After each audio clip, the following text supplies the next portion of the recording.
Hi, it's Pola from Pola Quilting. Welcome back to my channel. I'm back today with the block number 2 for our mini quilt along with the clouds. Those blocks here, I've made them with my block number 1. So those are the one where we have a curve done.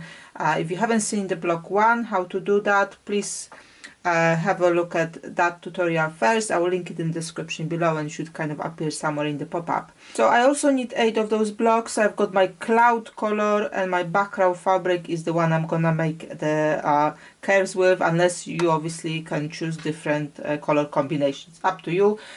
So 8 of those blocks. Then I will also need 12 more of blue 4.5 by 4.5, 2.5 by 4.5 blue. I'm just looking at my numbers here on the notes. 4 more of the white 4.5 by 4.5 and 3 2.5 by 4.5. Again, you don't have to write down anything. The free layout or free kind of handout of the how many numbers of each shapes you need, it's going to be on my website. I will link it in the description below. You can get it from there. So let's just quickly go through the layout of this block. This block is a little bit easier to chain piece in one go because as you remember, let me just show you the other block first. In the block number 1, one of the sections were kind of not matching. So here the first 3 rows were all the same shape of the block, so that was easy to kind of chain piece when you're using that method, when you're putting your bigger blocks together. But the last row had a little bit of different layout, so from here none of the seams kind of matching here, so you couldn't go with the chain piecing the normal method.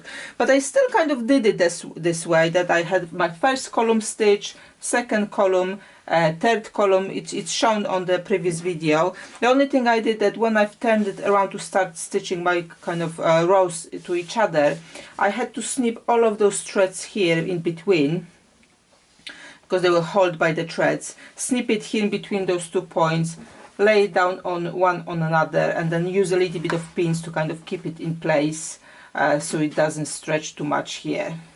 So it's all possible, but it wasn't kind of straightforward as it could be, just because of that movement here. So the cloud is kind of a little bit wonky here. So with this block, actually there's no that problem. Each kind of rows got the same shapes in the same place. So let's just lay it out. So I'm starting with a 4 background fabrics, squares. I've got them here. So first column, only blue squares going there. And again, I'm gonna use a kind of wrong and right side of the fabric, just to not have the same fabric next to each other, but also kind of adds more colors to the blues if you only have so many blues. So it just gives a different shades. Even this one, because it's got a kind of proper pattern on it, like a trees, I'm not sure how it will look in the clouds, so I can just use the wrong side. It's not that much kind of visible anymore. So first column, just blue blocks. Second column, I will add my rounded blocks here. Here we go. And then I'm carrying on with the background fabric, so I can put this square and this square. Third column, just plain blocks, so some whites here, and this one. Then I'm curving again, and then I will need a background fabric here. Let me just smooth it away a little bit. So column number 4 is our 2.5 by 4.5 pieces. So again, we've got, I'm just going with the colors here, white-ish here, another whitish here, and the background fabric. Next column, I want to put back that rounding here, and then I'm just going with my cloud color and my cloud color again, and then I'm gonna start rounding at the bottom again. Next column, I've got my background fabric, and we've got the cloud fabric, and we've got the cloud fabric again, and we close the curve here. There you go. Let's move it again. It's big block. It's 16 by 26, so it's quite big block. So you know, you make few of those and you have a quilt in no time. Okay, so last one row, or last one column now. So we've got the background fabric. Let's take this one. We still got 2 of the rounds, and I'm using here the wrong side of the fabric just to make it a little bit brighter. Now I've got my curves. Another curve is here, and another curve is here, and then it's just background fabric here, as you can see, to close off this gap here. Like I said again, the layout is on my website. You don't have to remember any of those things. So this is gonna be quick and easy chain piecing, because like I said, all of those shapes matching each other. There's no kind of issue here with mismatching shapes. So let's do it now.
Chained all my kind of rows together. They are ready to be stitched now other way around, and this is the bit where you can kind of nest your seams as you go. So in the first few rows, when you're stitching them together, it doesn't really matter which way those seams will go as far as they are nested.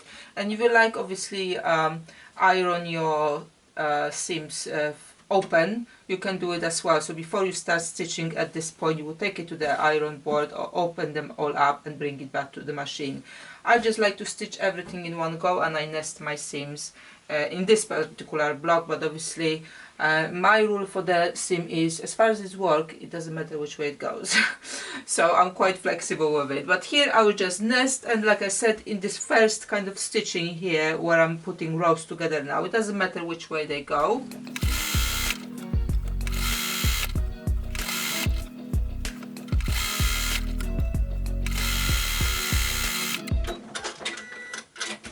Now that I'm ready to stitch my kind of row 2 with row 3, I want to have the first 2 on top, because then I can clearly see which way I've stitched my rows here. That means that, like here, this one goes down, I need to keep it down. This one I've stitched up on this side, and this one will need to go up, and the bottom one will go down. So I can clearly see how and which way I need to nest my seams. And then I will do it the same thing with the row 4, because I will know which way I've stitched this ones, then I will follow on this one the same way. So that's how I work with either block, or even stitching the big blocks for the quilt itself. It's the same process, just obviously on perhaps a bigger scale.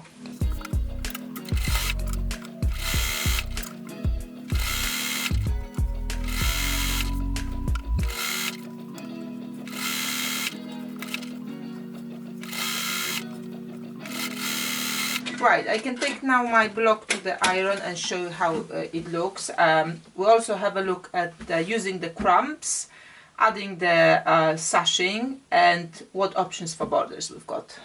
Before I show you my finished project, just a quick reminder where you can find me and how you can support my work. You can subscribe to my website to be notified when new tutorials, products or patterns are released. You can find me on my Facebook page, Pola Photo, or you can join my group page, Pola Quilting with Friends, where we all share work made inspired by my tutorials and answer any questions you may have. There is Instagram account called Pola Quilting, and if you like to share something you made based on my tutorials, please tag me using hashtag Pola Quilting with Friends. To support my work, please like, comment and share when you see my posts or tutorials. Let your quilting friends know about this channel and invite them to the group and subscribe to my channel. If you like to contribute extra, you can use super thanks on YouTube or buying me virtual tea, coffee or lunch available on my page. All links are in the description below. I would like to thank you all for all the support so far and letting me grow in what I do. And here it is, the block number 2, and there's one important kind of difference between this block and the block number 1. The other block was quite regular in the shape, this one isn't, so that means you can kind of add a little bit of more of movement in your pattern by either placing it this way or placing it other way around. So if you have, let's say, 2 columns in your quilt because you want this just small lap quilt, you have your block number 1, block number 2 this way, then you maybe have a block number 2 this way and then block number 1, so it's all kind of look like you've got all different clouds in your block. So that's the block number 2, and I also got a version of that block, I'm just looking for it in my pile here, where I've used crumbs. So if you can see here, this is 4.5 inch squares, and then you have 2.5 inch strips here. So all that section, that's the magic in magic numbers. You can replace relevant sections with a bigger piece, which is still magic numbers. So all of that is 6.5 when you're unfinished, and all of that is 8.5. And I replaced this section with that size of the crumb here. Same or similar I've done here. So those 4 squares here unfinished will be 8.5 inch square, and that's what I did here. So obviously when you're sewing it together, it requires a little bit of more kind of planning because it's not as easy as just, you know, the same sizes of the blocks, but then you can use other fabrics. Also here I replaced those 2 squares with 4.5 by 8.5 inch crumb. Those 4 squares I have replaced with the 8.5 inch crumb. So if you have some crumbs ready to be used, this is a great block to do that as well. And let me show you similar thing I have done on the block number 1. So this is the original of the block number 1, and like I said, this one is quite regular. If you put it the other way around, you look exactly the same, so there is no combination here. However, for all of those kind of plain sections here, like this is 4.5 by 8.5 unfinished, I've used a crumb. Then I did make 2 8.5 inch crumbs to replace these sections. So those are those, and then another one which is 4.5 by 8.5.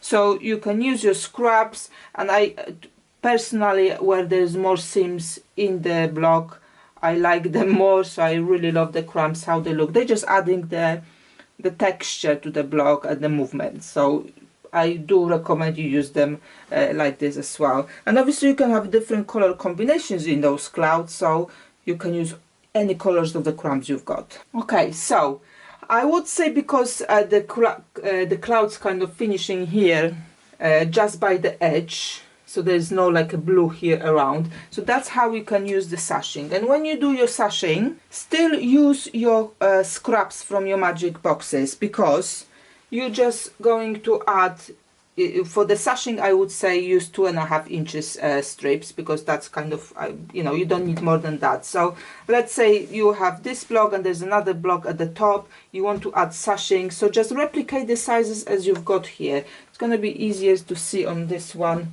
where you have actual squares. So 4.5 inch square, 4.5 inch length of the strip, and you will carry on and you will add this where you have a 2.5 inch kind of section here. Use the square, and then obviously you will have another strip here. So that's how you use for the sashing all around. In the corner here you will have a 2.5 inch square to corner that and go down. Now for the border you can do exactly the same thing with the 2.5 inch strips, or you may like to have the quilt a little bit bigger and add perhaps 4.5 inch sections.